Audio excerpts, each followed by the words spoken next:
আসসালামু আলাইকুম, কি অবস্থা সবার? আশা করি সবাই খুবই ভালো রয়েছেন। আমিও ভালো আছি। আপনারা দেখছেন টেক ভয়েস বাংলা, আপনাদের সাথে রয়েছে আমি সাজ্জাদ। তো আজকে যে বিষয়টি নিয়ে আলোচনা করব সেটি হচ্ছে আমাদের কত জিবি স্টোরেজ আমাদের ফোনের জন্য প্রয়োজন এখনকার সময়ে বা এই যুগে। আমাদের যে অ্যাপস সমূহ রয়েছে, যে ভারী ভারী অ্যাপগুলো রয়েছে, যে গেমসগুলো রয়েছে, সেগুলোর জন্য আমাদের ফোন কত জিবি স্টোরেজের ফোন আমাদের কেনা উচিত সেই সম্পর্কে আজকে আলোচনা করব।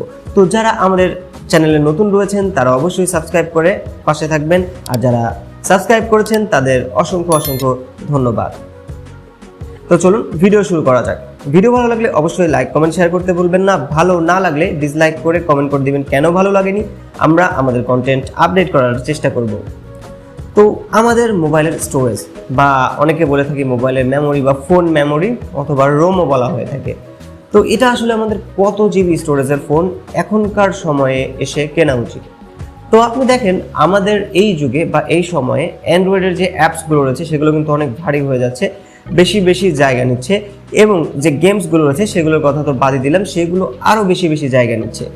এর বাইরে আমরা যে সমস্ত ক্যামেরাগুলো ইউজ করে থাকি এখন দেখেন 48 মেগাপিক্সেল, 64 মেগাপিক্সেল, 108 মেগাপিক্সেল, এই সমস্ত ক্যামেরা দিয়ে যখন আমরা ছবি তুলি তখন সেই এক একটা ছবির কিন্তু সাইজই হয়ে যায় 5-6 এমবি থেকে 10 এমবি, 15 এমবি পর্যন্ত।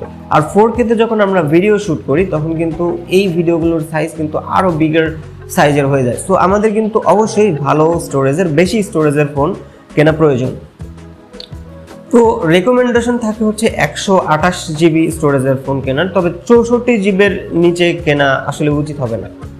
কারণ দেখেন আপনি যদি 64 জিবির নিচে স্টোরেজ কিনেন তাহলে আপনার ফোনের মধ্যে যে সিস্টেম অ্যাপসগুলো রয়েছে এবং সিস্টেমের যে বিভিন্ন সফটওয়্যার ইনস্টল রয়েছে সেগুলো কিন্তু আপনার প্রায় 10 থেকে 11 জিবি জায়গা খেয়ে ফেলবে। সো আপনি 32 জিবি স্টোরেজের ফোন যদি কিনেন তাহলে কিন্তু এটা আপনার জন্য বিশাল একটা সমস্যার কারণ হবে।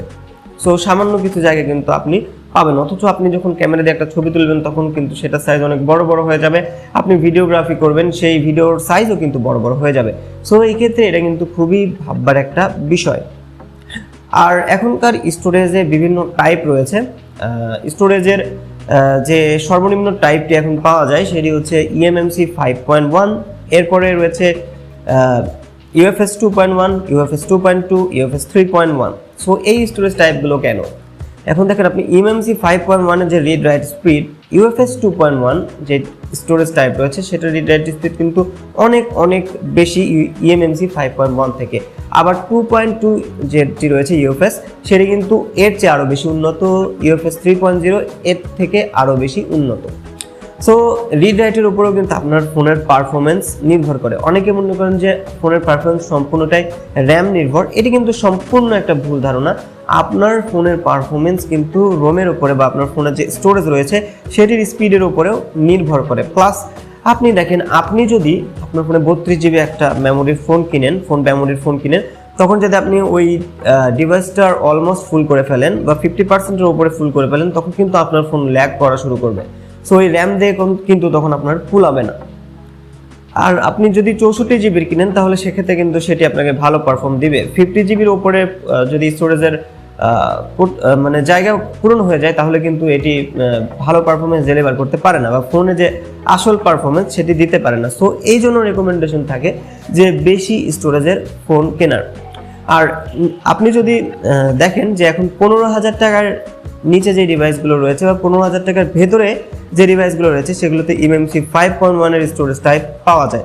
সো পরামর্শ থাকবে যে আপনারা eMMC 5.1 এর নিচে কোনো স্টোরেজ টাইপের ফোন এখন কিনবেন না। কারণ দেখেন এটা কিন্তু মারাত্মক লেভেলের একটা ভুল কাজ হবে আপনার জন্য।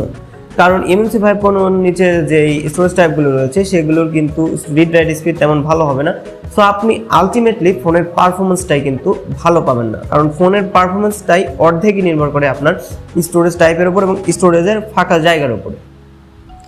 তো এই বিষয়টা আপনারা অবশ্যই লক্ষ্য রাখবেন।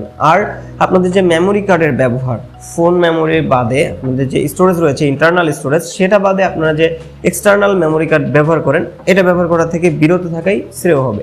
আর যদি আপনি একান্তই ব্যবহার করতে চান তাহলে সেক্ষেত্রে আপনার যে স্টোরেজ টাইপ রয়েছে সেটির সাথে মিলিয়ে ভালো একটি মেমোরি কার্ড আপনি কিনুন। বাংলাদেশে যে সমস্ত মেমোরি কার্ড পাওয়া যায় সেগুলো কিন্তু অধিকাংশই কপি হয়ে থাকে। সো এই কপি মেমোরি কার্ড দিয়ে কিন্তু আপনি আপনার ফোনে 12টা বাজায় ফেলবেন।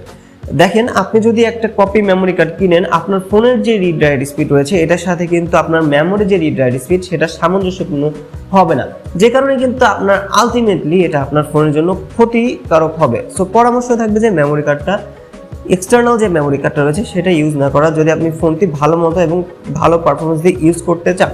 আর যদি একান্ত ইউজ করার দরকার হয় তাহলে আপনার স্টোরেজ টাইপের সাথে মিলিয়ে, ইন্টারনাল স্টোরেজ টাইপের সাথে মিলিয়ে ভালো একটি মেমোরি কার্ড একটু দাম বেশি হলেও কিনে নিন। সো এক্ষেত্রে সবচেয়ে ভালো পরামর্শ হলো আপনি ফোনের দামটা 1000 টাকা বাড়িয়ে বেশি স্টোরেজের ফোন নিন মেমোরি কার্ড নেওয়ার থেকে।